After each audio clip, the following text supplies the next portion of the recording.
بسم الله الرحمن الرحيم. طبعا دي أول محاضرة نسجلها في دفعتكم في قسم الأشعة.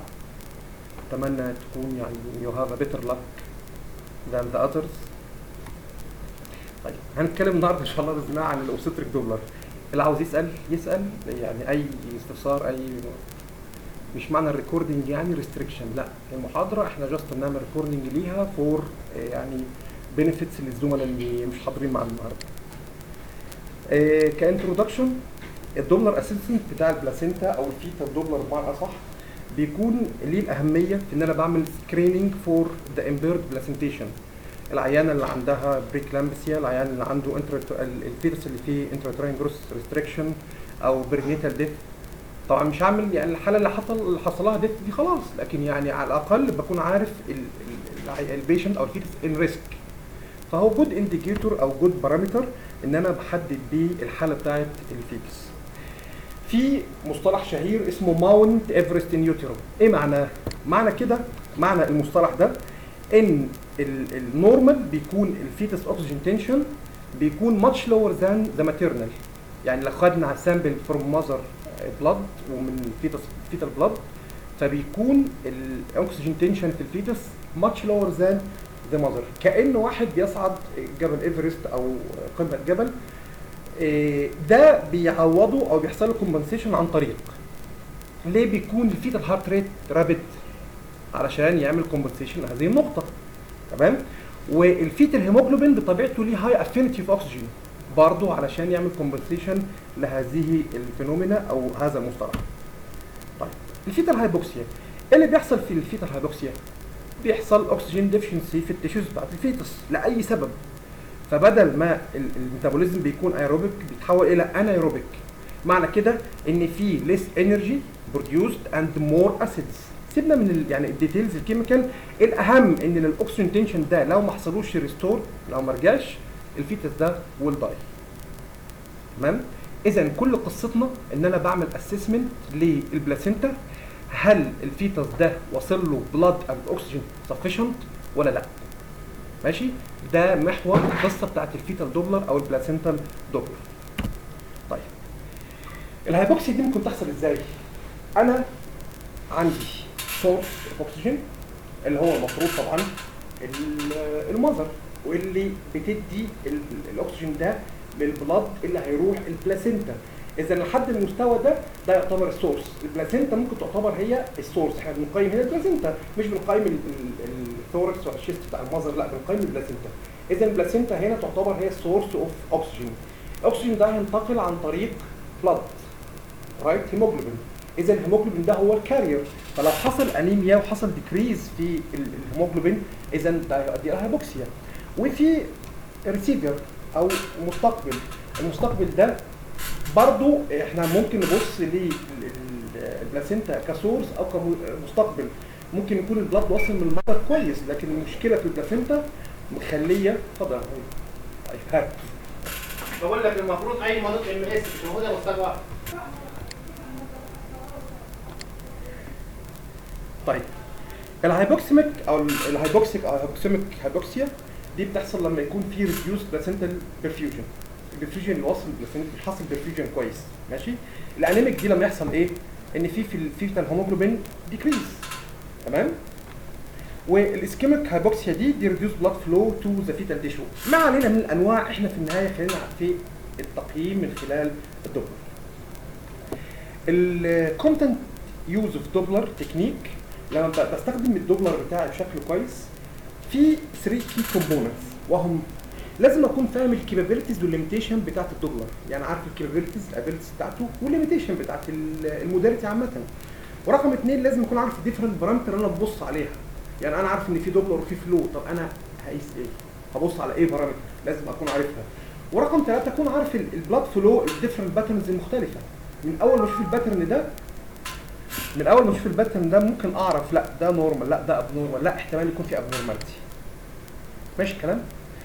احنا اتكلمنا قبل كده عن الدوبلر شيفت المعادله، مش عايزين نحفظ الكومبوننت بتاعتها، لكن عاوزين نركز على ان انا كوزاين الزاويه بتاعه الالترا ساوند ويفز اللي تسقط على الفيزل بيعتمد عليها الدوبلر شيفت. علشان كده بستخدم زاويه اقل من 60. تمام؟ ما بستخدمش زاويه كام؟ 90. ليه؟ لان الكوزاين 90 بصفر. هي دي المعادله اللي كنا بنتكلم بنقول لما بنستخدم الزاويه 90 بتلغي الدوبلر شيفت خالص. في الفيتا الدوبلر برضو نفس الفكره. طيب انا عايز ابدا اعمل فيتا الدوبلر. الخطوه الاولى رقم واحد ايه؟ اول حاجه خالص قبل ما ابدا اشوف الجهاز بتاعي السيتنج بتاعه حالته ايه. بمعنى لما بكون شغال والسيتنج بتاعي مظبوط على اوبستريك او ايرلي اوبستريك او هكذا، غير لما اكون شغال رينال او شغال ابدومينال ولا بعمل حاله اوبستريك. السيتنج دي مش محطوطه على الجهاز اعتباطا، لكن هي محطوطه على الجهاز علشان بتظبط لي الجهاز اوتوماتيك بالبارامترز المناسبه للفحص اللي انا عاوز اعمله. طيب خلاص اخترت البارامتر بتاعي اوبستريك او ايرلي اوبستريك، ده رقم واحد. هبدا الفحص بتاعي. استخدمت البروب الكونفكس، بدات احط الكالر بوكس بتاعي. احنا لحد دلوقتي ما دخلناش في الخطوات، لكن احنا بنحدد بعض البارامترز في السيتنج اللي انا بستخدمها. في حاجه اسمها الجين. الجين ده عباره عن ايه؟ الجين ده يعني تقدروا تسموه الكثافه بتاعه الكالر. بمعنى لما بلف يمين الكالر بيعلى، بتتحول الصوره الى هذا الشكل. في كالر كده يعني كالر ديستربنس واخد كل البوكس بتاع الكالر بوكس. بينما لما بعمله ديكريزنج بيبدا الكالر يبقى كونفايند على الفيزل نفسه. صحيح. طب كويس. تمام؟ وصلت ولا في زرار؟ احنا لما دلوقتي شغالين بلين مش في زرار بدوس عليه اسمه كالر بيحط لي الكالر بوكس، صح؟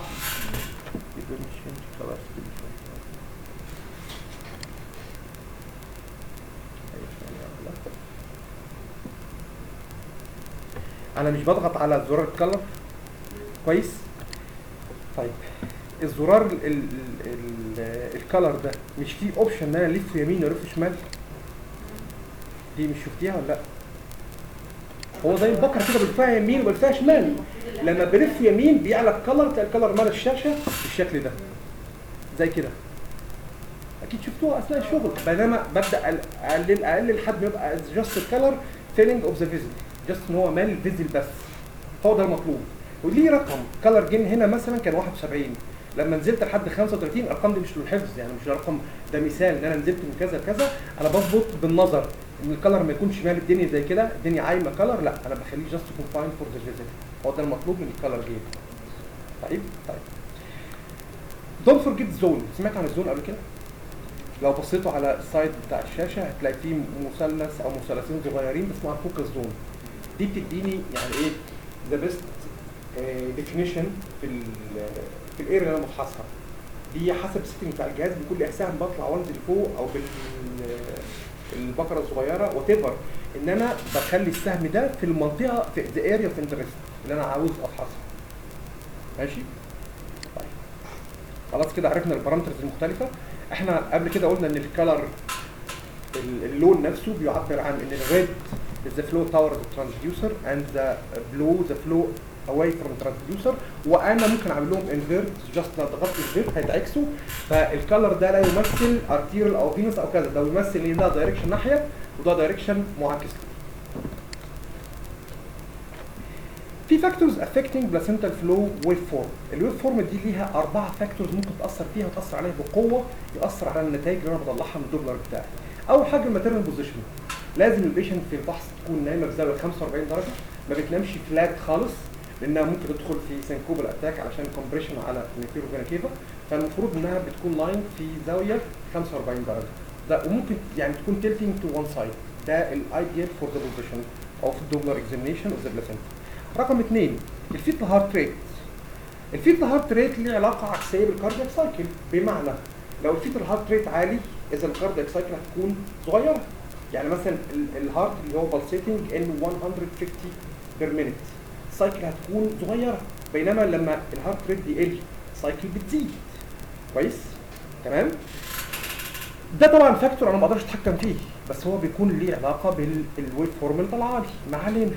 في نقطه ثالثه وهي الفيتال موفمنت والفيتال هيك اب. شفتوا قبل كده فيتس عنده زغطه؟ شفتهاش؟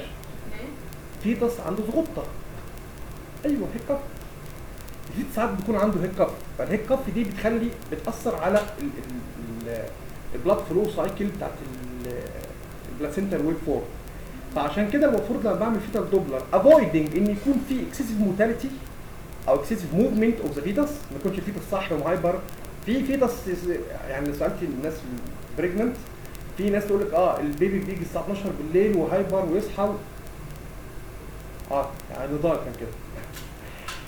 في ناس تقول لك لا الفيتس مثلا بيصحى الصبح. فالمفروض ان انا بعمل اكزامينشن في تايم يكون فيه ذا ليست موفمنت اوف ذا فيتس، يكون الفيتس هادي، لا يكون عنده زغطه هيكب ولا يكون اكسسيف موفمنت. طب وانا ازاي وانا بعمل اكزامينشن بقدر احكم على الفيتامين؟ هل اقدر احكم الحاجات اللي هي ريستريكتد ولا وزن افريج ولا كده ولا؟ هي والله في بارامتر يا دكتور عريش للعدد الموفمنت بير مينيت، بس انا مش فاكره بصراحه. بس اتليست بتشوف فعلا احيانا فيتس تلاقي فيتس موتيليتي اكسسيف، وساعات تلاقي فيتس هادي وانت قادر تعمل اكزامينشن ايزيلي، يعني مفيش مشكله فيه. فالاصح ان انا اختار تايم يكون فيه الفيتس كالم، او في مفيش اكسسيف موفمنت تتعارض مع الاكزامينشن. طيب البلاد فيسكوزيتي، طبعا العيان اللي عنده ديهيدريشن مثلا هتزيد البلاد فيسكوزيتي، ده برضه فاكتور مش هنعك فيه كتير ان انا ماليش تحكم عليه. طيب التارجت بتاعنا ايه؟ انا بعمل دوبلر الفيتال بلاسنتال دوبلر، الفيتال دوبلر. ايه الفيزلز اللي انا بشوفها؟ رقم واحد امبلايكال او امبليكال ارتري، النطق الصحيح يعني، بس احنا متعودين على كلمه امبلايكال. اليوتراين ارتري، وده مش كومون ان احنا بنعمله. الميدل سيربر ارتري، ده برضو من الحاجات اللي بنعملها. والفين سانكانت امبلايكال او داكتس فينوزس. الامبلايكال فين بنشوف طبعا تلقائي، لكن داكتس فينوزس بصراحه كبارامتر يعني مش بشوفه كومون بيطبق. طبعا الدوبلر ليه ميزه ان هو نون انفيزيف ميثود اوف ستادي، سواء كان الهيموداينامكس الفيتس، الانفستيجيشن اوف ذا يوترس اتسيلف، الامبلايكال ارتريز، الكلام ده كله. طبعا الميزه بتاعته انه يعني تكنيك نون انفيزيف و نون ايونايزنج والكلام ده كله. لكن هل معنى كده ان هو ملوش ليميتيشن؟ لا، ليه ليميتيشن وهنتكلم عنها، او على الاقل ليه بعض المحاذير. از ريجاردنج الاناتومي، الامبلايكال ارتري بيكون في عندي 1 كورد، امبلايكال كورد بيكون فيه 2 ارتريز و1 فين. تمام؟ المفروض ان هي سبلاينج دي اوكسجينيت بلاد فروم ذا فيتس للبلاسينتا علشان يحصل اوكسجينيشن ليها وترجع للفيتس مره اخرى. يعني البلاسينتا ببساطه كده بتقوم بدور اللنج بالنسبه للفيتس. ده شكل الاناتومي، ده شكل ادي 2 ارتريز بيكون accompany 1 او بتكون twisted around 1 vein inside the umbilical cord. historical view، توقعوا اول استخدام للفيتال دوبلر كان انت يا دكتور محمد، اخبارك عامل ايه؟ الله يخليك.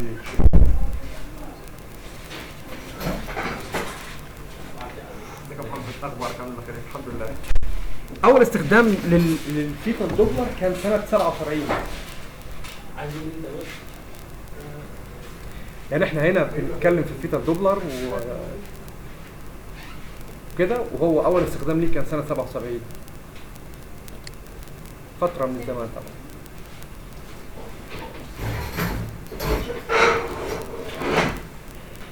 الرول بتاع الفيتال دوبلر ان انا بشوف الامبيرد بلاسنتيشن.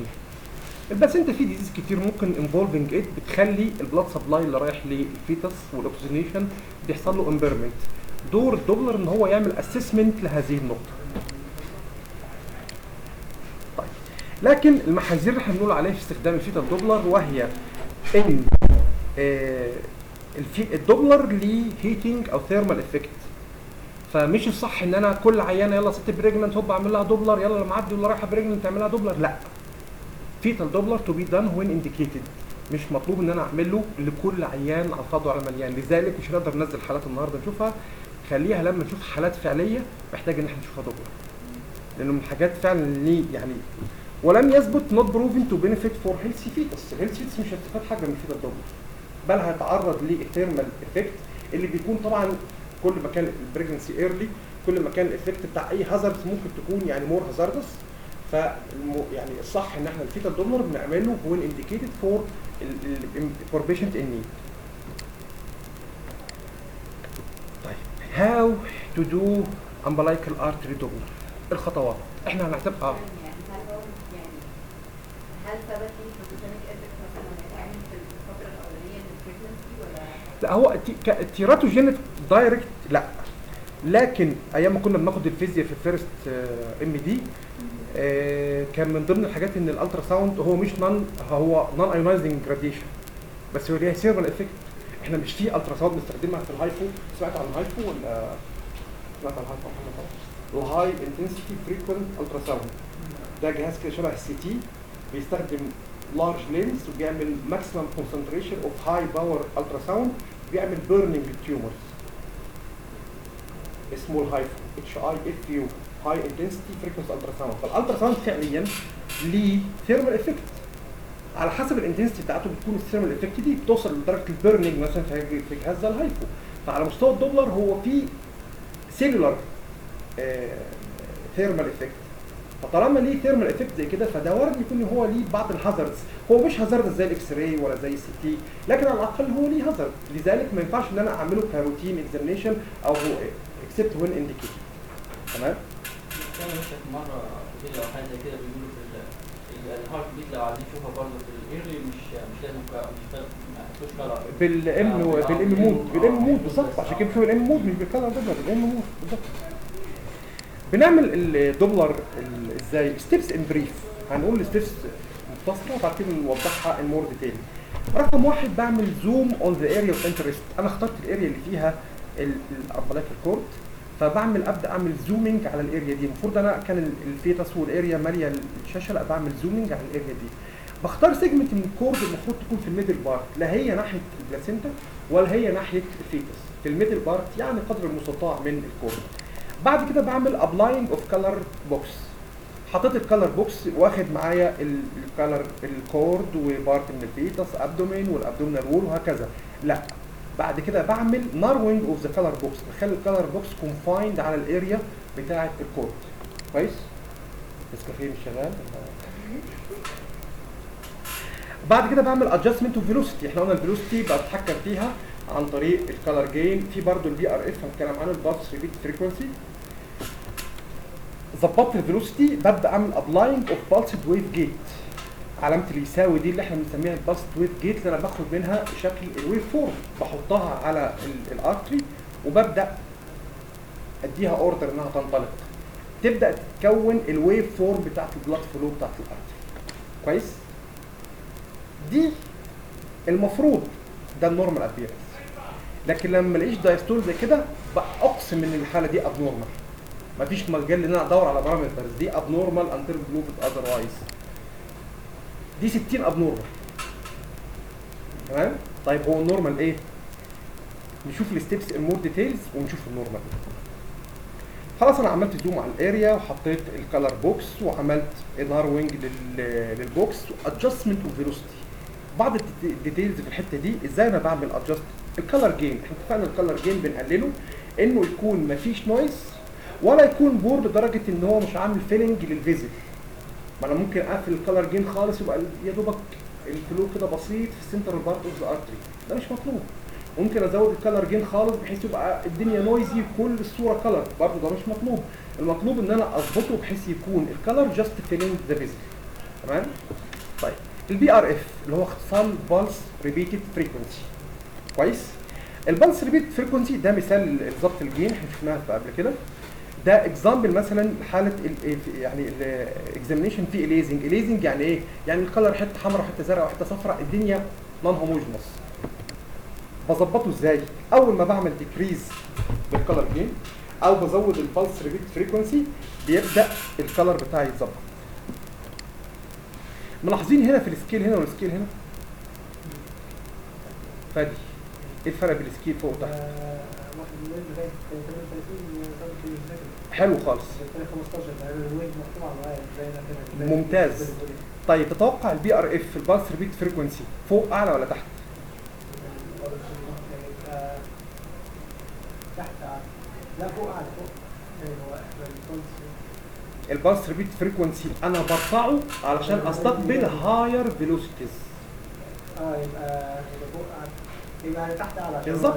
السكيل اللي زاد ده معنى كده ان انا رفعت البالس ريبيت فريكونسي بتاعي، بجهز الجهاز بتاعي يستقبل سرعات اعلى. كويس؟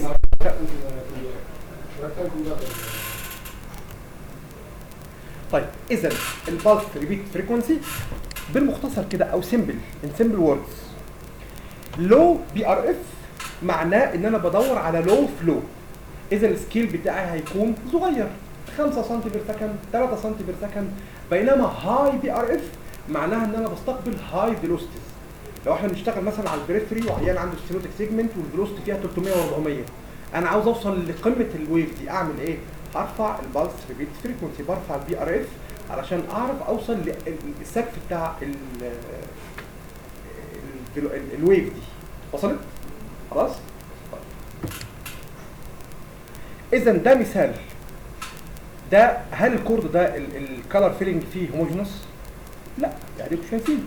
لكن لما بعمل ديكريزنج اوف بعمل انكريزنج اوف بي ار اف، لما رفعت ده عشان شغال على لور بي ار اف، لما رفعت البي ار اف بدا الكالر يبقى هوموجينوس وجاست فيلنج للفيزل. كويس؟ كده عرفنا ازاي الرول بتاع البي ار اف في ان انا شغال على فيلوسيتي سلو، عيان يا دوبك عنده ويك فلو فينس هكذا. هقول لكم مثال تاني، لما بظبط الجهاز بتاعي على فينس اكزامينيشن هتلاقي مثلا البي ار اف فرضا رقم يعني اعتباري بقى 100، بينما مثلا لو انا رحت مختار ارتيريال تلقائي بقى البي ار اف اترفع الى 350 مثلا يعني. فعشان كده بنقول ليه اشتغلوا في السيتنج، اختار لو انت فينس اشتغل على فينس، لو انت ارتيريال اشتغل على ارتيريال، لان الجهاز هو من نفسه هيظبط لك البي ار اف والبارامترز دي علشان يبقى جاهز لاستقبال نوع الاكزامينيشن اللي انت بتعمله. alright. دي الخطوات المختلفة علشان اتغلب على الاليزنج. الاليزنج ده اللي هو الكالر امبيجوتي او الكالر هيتروجينيستي اللي ممكن تحصل مع الهاي فيلوسيتيز، ان انا بقلل الدبس، بعمل شيفت البيز لاين، لو البيز لاين في النص بنزل بيه لتحت، وان انا بقلل الفريكونسي، لو انا مثلا شغال على فريكونسي 8 لا بخليها 5، وان انا ممكن لما بغلب بزود الانجل بس مش 90، ما تكونش 90 درجه. 90 درجه كده انا هلغي الدوبلر خالص، انا هلغي الفلو خالص معنى صح. واضح ولا فيها صعوبه؟ اكيد.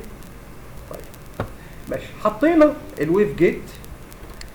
لازم نلاحظ ان الجيت دي ليها كرايتيريا معينه، وهي تتوقع ان احنا هناخد الدايمتر بتاع الفيزل كله ولا بارت منه، ولا تتوقع نحطها فين بالظبط في الفيزل؟ صحيح، المفروض تكون في النص وما تزيدش عن تلت الدايمتر بتاع الفيزل، لان انا لو خدت البريفري خدت الفيزل كله. بصوا تخيلوا كده في مجرى مائي، هل الميه تكون ماشيه في السنترال بارت من الووتر ستريم ده زي البريفري؟ لو ترعى مثلا الميه بتكون على الحواشي ماشيه بطيئه خالص عشان الاحتكاك، بينما في النص بتكون اسرع ما يكون. نفس الفكره، الفلو بتاعي بيكون اسرع ما يكون وايدل في السنترال بارت، فانا ما اروحش جنب الوول واروح واخد حط السامبل بتاعتي كاني بلم الحته اللي ما فيهاش فيلوسيتي. كويس؟ فعلشان كده بحطها بالشكل ده. الجيت بتاعتي بتكون اون ذا سنترال ثيرد اوف ذا فيزل. كويس؟ بوابه حديد اهو عشان ما تنسوش. السامبل سايز خلاص عرفناها انها تكون في السنترال ثيرد. ده مثال لو السامبل سايز بتاعتي وايد، واخده ارتر واخده فين، هلا الارتر على ناحيه والفين على ناحيه، طبعا السامبل دي مش هتكون يعني دقيقه. المفروض ان انا اخد خلاص بشوف الارتر وبحطها في تلت الامبلايكال ارتر. طيب ده النورمال. النورمال ليه شكل بنسميه ايه؟ حد فاكر؟ تمام ممتاز، هو فعلا السو توس ابيرنس، شكل اسنان المنشار. اسنان المنشار بتوصل لحد قاعده السن ولا لا؟ لا، ادي الاسنان بتبقى ماشيه كده والقاعده اهي تحت، عمر السن ما بيخلص عند كان اتكسر بمعنى صح. فده شكل السو توس ابيرنس. اذا انا لما بشوف السو توس ابيرنس في الفيتال دوبلر مبدئيا برتاح ان انا غالبا في نطاق النورمال، لكن يظل هناك بارامترز انا بطبقها، ممكن يكون ده على شفا الابنورمال. كويس؟ ده شكل الويف ببساطه بتكون بالشكل ده. سيبه طبعا، سيبه يعني هتسيبه يعمل ايه؟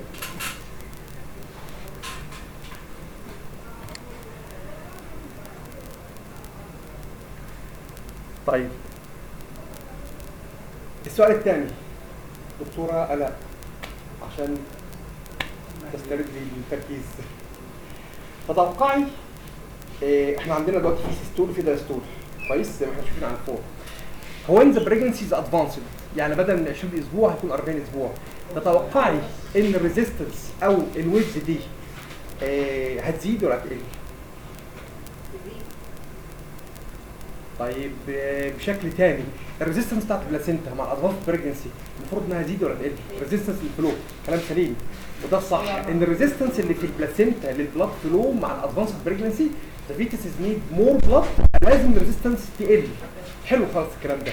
اذا احنا نتفق في كل البارامترز اللي هنشوفها بعد كده ان البارامترز ما بين بدايه البريجنسي لنهايه البريجنسي كل البارامترز ويل بي بالظبط ديكريز. يعني اذا كان السيستول اهو والدايستول اهو، لا الريزيستنس قلت فهتلاقي الدايستول عالي. هو ايه قصه السيستول والدايستول؟ اثناء السيستول البلاد از موفينج فورورد، واثناء الدايستول برضو البلاد از موفينج فورورد، بس هنا اسرع من هنا، وده المطلوب على مستوى البلاسينتا ان all over the time the blood is going forward. تمام؟ ده النورمال. لذلك الويف فورم اللي بتحصل لما بيكون لما يعني مثلا زي كده الابنورمال جاي قدام على مستوى النورمال انا all over the time the blood is going forward. كويس؟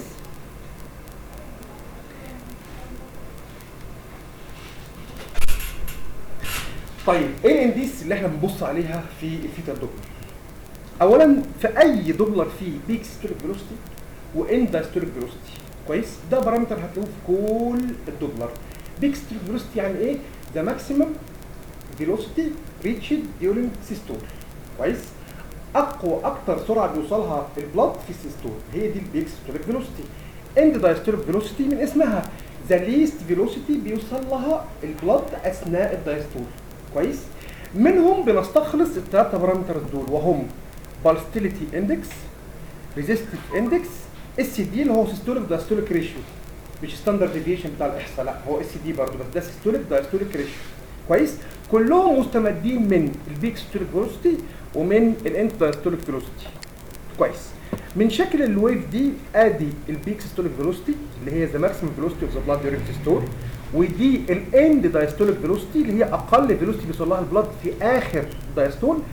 من خلالهم زي ما قلنا بنطلع بالمعادلات المختلفه للبارامترز دي من غير ما نشرح ده اس ناقص دي على اس واس ناقص دي على ايه، سيبنا من المعادله، المهم هو الانديكيتور.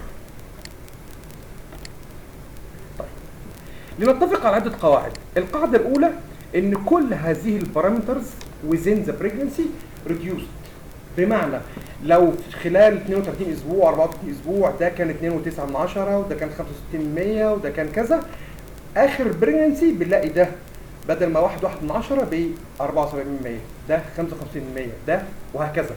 اذا البارامترز دي with the advancement of pregnancy to be reduced. كويس؟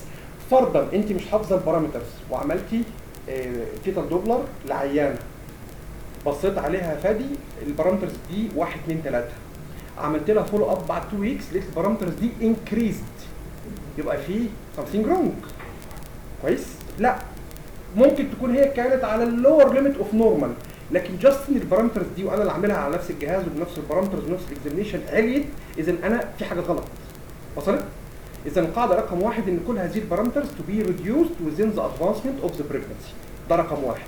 رقم اثنين البالستيليتي اندكس دي المفروض انها اذا كانت هنا مثلا 1.1 انها كذا و بتقل تحت الواحد. الريزيستيف اندكس ده اللي هو الاندكس اللي بتعبر عن الريزيستنس المفروض انها لا تصل الى الواحد، لانها هتصل الى الواحد امتى؟ لما الدايستوليك فيلوسيتي توصل صفر تو بي لوست. اذا الريزيستيف اندكس دي المفروض ما توصلش واحد باي حال من الاحوال. ده رقم اثنين. طيب هنحفظ ارقام مش هنحفظ ارقام، لكن المفروض طيب كده هنعود للمعادله. الاثنين بارامترز متعلقه زي ما قلنا بالبيك ستوليك فيلوسيتي والاند دايستوليك فيلوسيتي، لكن بص يا ستي الريزيستيف اندكس دي تساوي السيستول ناقص الدايستول على الاس، والاس دي هي السيستوليك بيك. كويس؟ يعني سيستول ناقص دايستول على سيستول، دي اسمها الريزيستيف اندكس، ان هي بتعبر عن مدى الريزيستنس اللي بيقابل تمام بالظبط البلاد سواء في تمام. بينما البالستيريتي اندكس ده السيستول ناقص الدايستول على A، والاي ده يمثل ايه؟ الافريج فريكونسي اوف 1 كاردياك سايكل. الاي هنا والاس هنا. وصلت؟ اذا المقام هنا اعلى ولا هنا؟ في الريزستيف اندكس في الاس اعلى، يبقى دي اول اوفر ذا تايم هتكون الريزستيف اندكس بالظبط القيمه بتاعتها اقل، لان المقام اعلى، القيمه بتاعتها دايما هتكون تحت الواحد. امتى تساوي واحد؟ فكروا معايا، احنا قلنا ان هي اس ناقص دي على اس. طب لو دي تساوي صفر يبقى بقيت اس على اس، يبقى تساوي كام؟ واحد. خلاص؟ وصلت؟ يبقى الريزستيف اندكس دي مش هتساوي واحد باحيان الاحوال، لو ساوت واحد يبقى الدايستول اتلغى. ده هعرفها من شكل الويف مش هحسبها، اللي هو بيكون بالشكل ده.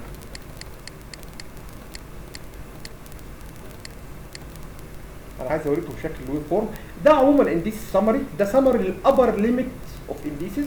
دي الشريحه يا دكتور اللي كنت بشتغل منها لما كنا بنعمل الحلقه امبارح. تمام؟ هبعت لكم البي دي اف كله ما تشيلش. انا عادي المهم صورها.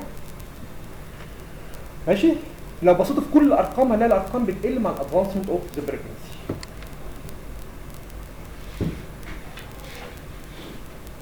نفس الكلام ان كل الريشيوز دي بتكون decreased by the increasing gestational age.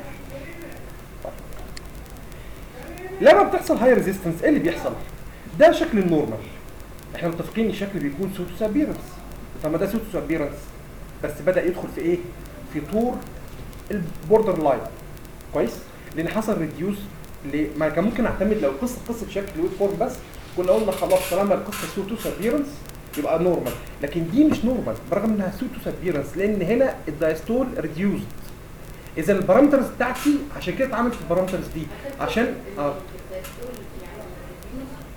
بصي انا هوصلك الفكره ببساطه. انا دلوقتي البلاد بيحصل له فلو اثناء السيستول واثناء الدايستول، ايهما اضعف؟ بحكم الفيلوسيتي هنا طبعا السيستول اقوى من الدايستول. اذا لما تبدا الريزيستنس تحصل هتاثر على مين الاول؟ تأثر على الدايستول الاضعف. اذا هو ده اللي هيحصل، هينزل الدايستول. كده بدات تحصل ريزيستنس. طب زادت الريزيستنس هتلغي الدايستول. زادت الريزيستنس اكتر الفيرت الدايستول. الدايستول بدل ما كان فورورد لا بقى باكورد، يعني اثناء السيستول البلد بيجو فورورد، اثناء الدايستول البلد بيرجع باكورد. دي سيفير ريزيستنس، ده سيفير انسفشنسي. كويس؟ فدي الاربع اشكال اللي ممكن اشوفها في الويف فورم بتاعت الفيتال دوبلر. ده وزين نورمال، ده برغم ان هو سوتوس، يعني ما اعتمدش ان انا ايه ده سوتوس يا دكتوره خلاص كده التقرير نورمال، لا في انديسز لازم ابص عليها. كويس؟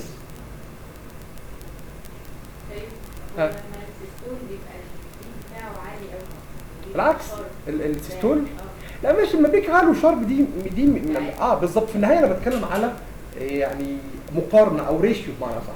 كويس؟ ويحكمني اكتر الدايستول. السيستول بيكون قوي، الهارت حصل فيه كونتراكشن فكده كده بيقاوم اي ريزيستنس، لكن اللي بيتاثر ايرلي باي انسفشنسي هو الدايستول. لذلك هو المؤشر بتاعي لنورمال او اب نورمال بلاد فلو فورم. طيب ده مثال مثلا ده ابسنت ان دايستوليك فلو. مثلا لما بعمل الدوبلر لحاله وبلاقي شكل الويف فورم بالشكل ده بكتب فيه ايه؟ ان في absent in diastolic flow representing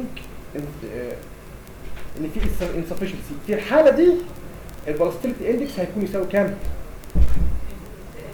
خلاص بالظبط خلاص يساوي واحد، لان كده مفيش دايستول اصلا، فبيت اس على اس بتساوي واحد. more insufficiency more resistance الدنيا كمان دي الدنيا ضايعه. غالبا ده بيحصل، غالبا ممكن يحصل انتراتورال فيتا ديس، لان كمان الدايستول ده مش بيحصل له فورورد ده باكورد، ده فيه more resistance لدرجه ان ديورنج الدايستول البلاد بيرجع باكورد مش ماشي لقدام فورورد زي السيستول. طيب ده مش في رقم معين او حاجه تخليني اعرف ان الدايستول قل، يعني مثلا ممكن انا خلاص هو السيستول ده ما هي ده دور، ما ده دور البارامترز، ده دور البارامترز. لازم يا دكتور لا بعد ما اطلع البارامترز بتاعتي ابص في الجدول ده. هو لازم احط جيستيشنال ايج، بمعنى اللي نورمال في ال 20 يعني مثلا لو الريزيستيف اندكس 85% دي نورمال في ال 20، لو ده في ايج 35 ده اب نورمال رسمي. فرقم واحد لازم اعرف نفسي بتكلم على اي جيستيشنال ايج، لذلك لازم احدد الايج بتاع الفيتس سواء من الهيستوري مع دكتور نساء او من البارامترز بتاعتي البايباراتر دايمتر فيمر لينث والكلام ده كله. فجستيشنال ايج يعتبر هو اول بارامتر انا لازم اطلعه قبل ما ابلاين كل الدوبلر بارامترز بتاعتي. ماشي الكلام؟ فادي واصل؟ طيب السيفيريتي زي ما اتفقنا ممكن يبدا يحصل ريدكشن في الاندستريك فلو، دي اول في ستيج اللي احنا قلنا السو 2 سيركيونس ما زال بريزيرفد لكن الدايستول قل، او يبدا يحصل ابسنت اندستريك فلو. في الحاله دي ريزيستيف اندكس بتساوي 1، مفيش ريزيستيف اندكس خلاص بقت تفتكروها بالظبط، مفيش دايستول يساوي 0، فعشان كده السيستول ناقص 0 على السيستول يساوي 1. كويس؟ ده متعلق بالريزيستيف اندكس.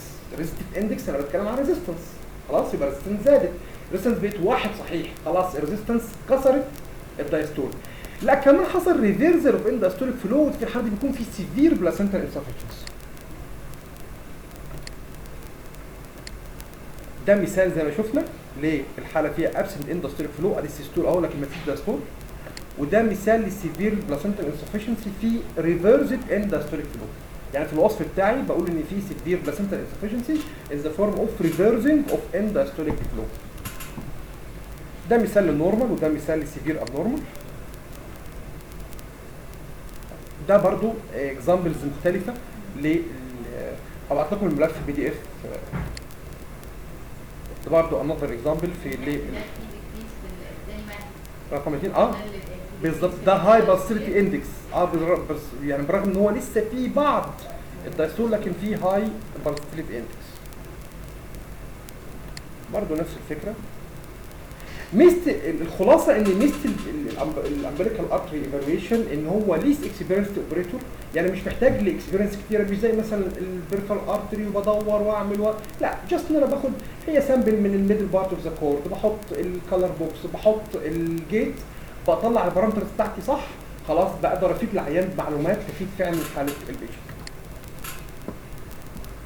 ايه الاذر دوبلر ستادز اللي احنا ممكن نعملها؟ بنشوف اليوتراين ارتري، بنشوف الميدل سيرفر ارتري، بنشوف الفينوس سيستم. خلينا واقعيين، احنا بنطبق منهم في على ارض الواقع فعلا الفينوس الامبليكال فين طبعا بنشوفه مع الارتري التلقائي، والميدل سيرفر ارتري دول فعلا بنشوفهم بشكل روتين.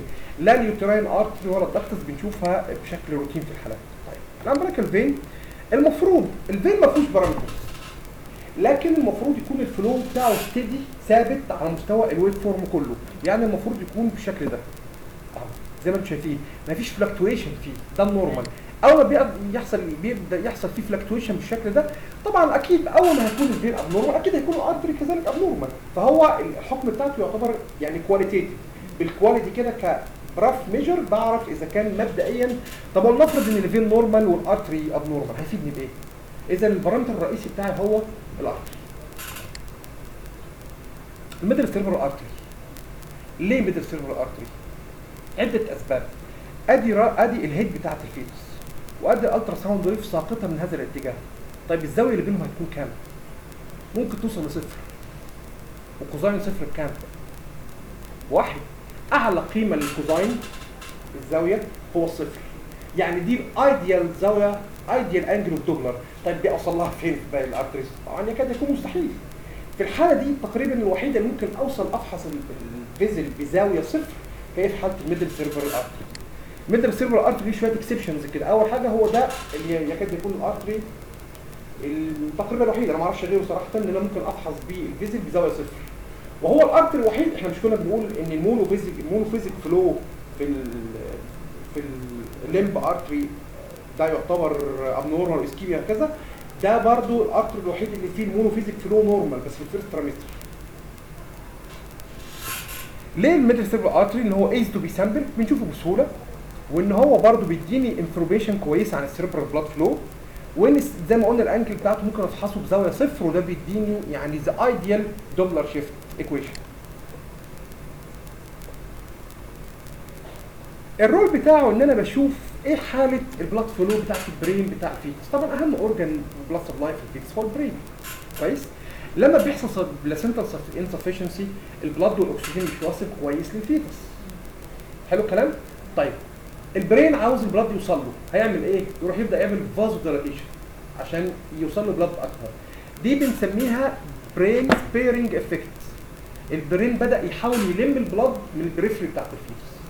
لما يحصل فاز دايلاتيشن الريزيستنس بتاعت الفيزل تزيد ولا تقل؟ هتقل بالظبط، حصل فاز دايلاتيشن مفيش ريزيستنس. اذا اللي بيحصل عندي الابنورماليتي هنا ان البارامترز اللي هناك تقل مش تزيد. اذا كنا في البلاسينتا بنقول الابنورمال بتاعتي ان الريزيستنس تزيد، هنا الابنورمال بتاعي ان الريزيستنس تقل. بالظبط، هي نفس البارامترز برضه نفس الفكره، نفس البارامترز هي اللي كنت بستخدمها هناك ذا سيم هنا. يعني ده نورمال فلو في الميدل سيرفر ارتري في الفيرست ترامستر زي ما انتم شايفين مونوفيزيك فلو، ده نورمال لان هو في ريزيستنس في الفلو حقيقه. لكن لما ده مثلا نورمال فلو بتاعه في السكند والثيرد ترامستر برضه نفس الفكره باي فيزيك وهكذا. لكن لما كمان الدايمتر البارامترز دي تقل، الريزيستنس تقل، معنى كده ان في حاجه غلط. وصلت؟ تقل عن المينيمم عن الامبلايكا. هي المفروض اول اوفر ذا تايم اعلى من الامبلايكا، ده النورمال، ده فعلا نورمال، وليها برضو انديسز معينه. لكن هي المفروض النورمال فعلا اول اوفر ذا تايم ان البارامترز دي تكون اعلى من بتاعه الامبلايكال ارتري. كويس؟ ليها برضو بالستيلتي اندكس وريستيف اندكس وهكذا. اهو الفيتال ميدل سيرفر ارتري سيستوليك داستوليك ريشيو المفروض all over time always to be higher than the umbilical artery. انا عندي ارتري هنا وارتري هنا، الريزيستنس في البرين اعلى من الريزيستنس في البلاسينتا، اذا ده نورمال. لكن لو حصل عندي increased resistance في البلاسينتا، يعني البلاسينتا دي حصل فيها insufficiency، ده مردوده ايه على الفيتس؟ انه هيحصل فازو دايلاتيشن للبرين، هلاقي الريزيستنس اللي في البلاسينتا زادت والريزيستنس اللي في البرين قلت، كده انا في ابنورمال فورم رسمي. وصلت القصه ازاي؟ عشان مش قصه حفظ، قصه ان انا فاهم نورمال في ريزيستنس في البرين واقل ريزيستنس في البلاسينتا. البلاسينتا بدات يحصل فيها انسفشنسي، بدا يزيد فيها ريزيستنس، هيحصل البارامتر بتاعتها هلاقيها بتعلى. الفيتس يعمل ايه؟ يعمل فاز دايلاتيشن الفيزل بتاعت البرين بتاعته الميدل سيرفر ارتري، تروح البارامتر دي تقل. طول ما انا الاس دي ريشيو بتاع الميدل سيرفر ارتري اعلى من الاس دي ريشيو بتاع البلاسينتا يبقى انا في النورمال فورم. انا دلوقتي عندي البارامتر بتاعت البلاسينتا بس وعملتها وطلعت نورمال، عملت الميدل سيرفر ارتري طلع الاس دي ريشيو بتاعي اعلى، يبقى انا ماشي في ايه؟ في السليم. لكن الاس دي ريشيو بتاع البرين بدا ينخفض، يبقى في سامثينج رونج. مش شرط اكون حافظ كل الارقام، مش شرط يكون عندي كل الشارتس، انا عندي الشارت بتاع البلاسينتا بس، لكن طالما البرين اعلى منها يبقى انا كده في السليم. وصلت؟ كويس؟ يعني عشان اربط دي بدي انا كده مش قصه ان احفظ رقم، انا فاهم الميكانيزم حاصله ازاي. تمام؟ واضح؟ ده شكل الميدل سيرفر ارتري برضه الفلو بتاعه نفس الفكره. ادي الاس دي ريشيو شايفين كام؟ 8.2، هناك ما كانش فيه 8 خالص، احنا كان اول رقم اتكلمنا عنه في الاس دي ريشيو في ال 20 اسبوع كان 6، وبدا ينزل ينزل ينزل لحد حدود 3، مفيش 8 خالص كده، انا ماشي في النورمال رينج. لكن لو عملت الاس دي ريشيو هنا ولقيته مثلا 5 ولا 3 وهناك 3.5، لا كده يبقى انا كده ايه؟ في حاجه غلط. وصلت؟ فمش شرط احفظ ارقام، لكن انا فاهم القصه ماشيه ازاي. اليوتراين ارتري دوبلر يعني مش عاوز ان نتكلم في كلام كتير، ده بيكون شكل الويف فورم بتاعته، فيها حاجه اسمها فيسيولوجيكال نوتش، المكان بتاعه بيكون المفروض بيكون عمودي على اليلك ارتري واليلك فين بالشكل ده. هو كل الحكايه ان هو يعتبر ارتري ليه بعض الريزيستنس، لكن مع البريجنسي الريزيستنس دي بتقل. لو الريزيستنس دي زادت تاني ده بيكون انديكيتور ان في حاجه غلط. بس حقيقه عشان اكون صادق انا مش هسيب الميدل سيرفر ارتري واسيب الامبلايكال ارتري وهدور على الترين ارتري صراحه يعني. فالبارامتر الحقيقي اللي احنا بنحكم بيه هو الامبلايكال ارتري والميدل سيرفر ارتري. بس ده يعني الاناتوميكال سايد بتاعه هكذا، وبعض الكلام عنه لو حد عاوز يقرا يعني. برضو كان في احد الحاجات الثانيه البارامترز اللي احنا بنستخدمها وهي الدكتس فينوسس، بس حقيقه برضو على المجال العملي يعني ما شفتش حد بيطبقها او بيفضلها او يفاضل بينها وما بين الحاجات اللي احنا اتكلمنا فيها. هو الكلام موجود لو حد مثلا عاوز فور مور ريدنج، يعني الملف البي دي اف ان شاء الله بعته لكم النهارده على الجروب. طيب عاوزين نوصل لنقطه سمرايزيشن اوف الكلام اللي احنا قلناه. رقم 1، الدوبلر يستخدم for evaluation of a high risk patient. مش كل عيانه بريجننت تبقى فرصه اتعلموا فيها دوبلر، لا كده انا باذي الفيتس.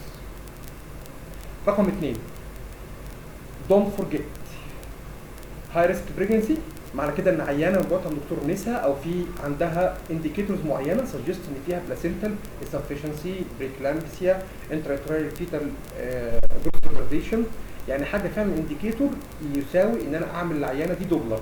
ما حدش يستسهل مثلا لا مننا او من النساء دوبلر دوبلر دوبلر دوبلر الا لو كان في يعني انديكيتور معين. خلاص؟ يعني الدوبلر is not a routine examination for pregnant women. الفيتال دوبلر بالتحديد يعني. Generally the resistance is the most of them. كل ما البريجنسي بيزيد في العمر الجستيشن ايج انكريز، كل ما الريزيستنس بتقل، الفيتس نيد مور بلاد، يبقى لازم الريزيستنس في البلاسينتا تكون اقل. اذا البارامترز بتاعتي كلها لازم هتنزل within the age of gestation age او مع الايج بتاع الفيتس. طيب ده شكل الامبريكال ارتري ويف فورم سوتوس ابيرنس. معنى سوتوس ابيرنس ان انا في السيف سايد، لكن لازم اطبق البارامترز بتاعتي ما اعتمدش على شكل الويف فورم بس. زي احنا شايفين ده كان في 20 ويكس 24 ويكس 28 ويكس وهكذا. كل ما البريجنسي ادفانسد كل ما الدياستول بيزيد، يعني الريزيستنس بتقل. طيب ده النورمال بريجنسي، ده في ريديوست في الاندايستوليك فيلوسيتي، ده absent end-diastolic velocity abnormal طبعا يعني بس insufficiency، وده reversed end-diastolic velocity يعني في severe placental insufficiency. الامبريكال فين المفروض ان هو نورمال يكون ما فيهوش فلكتويشن، اول ما بيحصل فيه فلكتويشن زي كده بعرف ان في او يعني لما يكون بالستايل معنى كده في ان في abnormality، هو يعتبر رف انديكيتور للفيتال دوبلر. الميدل سيربرال ارتري هو الارتري الوحيد اللي فيه نورمال مونوفيزيك فلو اثناء الفيرست تريمستر. في السكند والثيرد بيكون فيه برضه سوتوس ابيرنس، لكن لازم الاس دي ريشيو بتاعه all over time to be higher than البلاسينتا. ماشي؟ ده برضه امثله مختلفه. البرين سبيرنج فينومينا، معنى برين سبيرنج انه في حصل بلاسينتال انسفشنسي، حصل هايبوكسيا الفيتس، البرين بتاع الفيتس محتاج لاكسجين فبيضطر يعمل فازو دايليتيشن، فالبارامترز بتاعتي بتقل. وصلت؟ all over the time don't forget ان always the SD ratio systolic diastolic ratio of the middle cerebral artery is all over the time higher than the umbilical artery. يعني انا ممكن يكون معايا زي ما قلنا الشارت بتاع الامبريكال ارتري اس دي ريشيو كذا، طالما الميدل سيربرال ارتري اعلى منها يبقى انا في النورمال في السيف سايد. بريس بيرنج عباره عن حصل بلاسنتال انسفشنسي انكريس في الريزيستنس بتاعت البلاسنتال بلاد فلو، الاكسجين اللي رايح للفيتس هيقل، البرين محتاج الى مور اكسجين، هيعمل ايه؟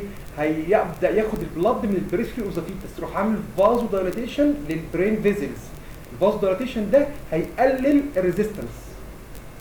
كويس؟ اذا الاس دي ريشيو يحصل له ايه؟ هيقل، الدايستول عالي، البلد اللي واصل البلد الفلو اللي ماشي في البرين اكتر، فالاس دي ريشيو كده هينخفض. وصلت؟ فدي بنسميها سبيرنج افكت مع حالات الهايبوكسيا. ماشي. الفينوزا هكذا دي هسيبكم تشوفوها، دي الريفرنس المختلفه البيبرز اللي خدنا منها الليكتشر، ويعني اتمنى تكون الامور وضحت شويه بالنسبه لكم كده. اعتقد ان شاء الله باذن الله حالات الفيتال دوبلر تقدروا تعملوا ابلكيشن فور كيس وتشوفوا التطبيقات الحاجات اللي شفناها. يا ريت نطبع ورقه بالبارامترز بتاعت الامبريكال ارت نحطها بحيث تكون ايسر في جنب جهاز السونار او جنب الكمبيوتر بتاع الكتاب. احنا كنا عاملينها قبل كده في السونار.